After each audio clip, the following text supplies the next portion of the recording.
Хамгийн 10 дугаар тойргоос ардчилсан намыг төлөөлж улсын их хурлд нэр дэвшээд байгаа Батхүү зоригт нар сонгогчтойгоо уулзсаар явна. За нэр дэвшигчид энэ сарын 13-ны өдөр Баянгол Төв сумын төвд ажиллаж, нийт 800-аад иргэд сонгогчтой уулзаж хийсэн ажлаа тайлагнан намынхаа мөрийн хөтөлбөрийг танилцуулж сонгогчдын сонирхсан асуултанд хариулсан байна.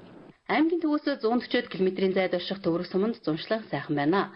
Ардчилсан намаас нэр дэвшигч Гаваагийн Батхүү Дэвцэвгийн зоригт нарын сонгогчтойгоо хийсэн уулзалтад тус сумын 340 гаруй иргэд хүрэлцэн иржээ. Төр дэвшилсэн туршлагатай хоёр нэр дэвшигчийн хувьд хийж бүтээсэн ажлаа тайлагнаж байгаагаараа бусад нэр дэвшигчдээс давуутай байлаа. Төвөрг сумын иргэд нэр дэвшигч Гаваагийн Батхүү Дэвцэвгийн зоригт нарыг итгэл дааж тойрогтой их зүйл хийж бүтээсэн хэмээн үнэлж байлаа. Ахиухан боломжийн халамж үзүүлдэг байя. Харин хөдөлмөрийн чадвартай тэр залуучууд тэр хүмүүстэй халамжаа зогсооё. Тэр улсуудад сонголт хийгээд хийж болох сайн салентай баталгаатай ажлын байраар хангаад тэр улсууд төрөөс гэр гүйж өргөжл бичдэг биш. Өөрөө гэрээ худалдаж аваад сайхан амьдарч болдог. Төрөөс 21 мянган төгрөг хүлээж суудаг биш.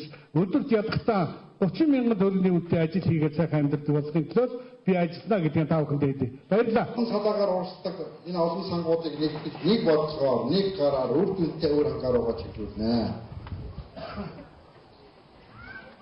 Мөнгө хэд дахин нэмэгдэнэ. Та бүхэн бидний хөтөлбөр дээрээс хараараа. Зөвхөн Төвөрг сумын хөгжлийн сан 300 сая болно. Өөрхөн аймгийн жижиг дургуулдрыг дэмжсэн одоо сан байх 5 тэрбум төгрөгтэй болно шүү. Ардчилсан намын мөрийн хөтөлбөр ард түмний мөрийн хөтөлбөр болжээ гэж иргэд дүгнэж байна.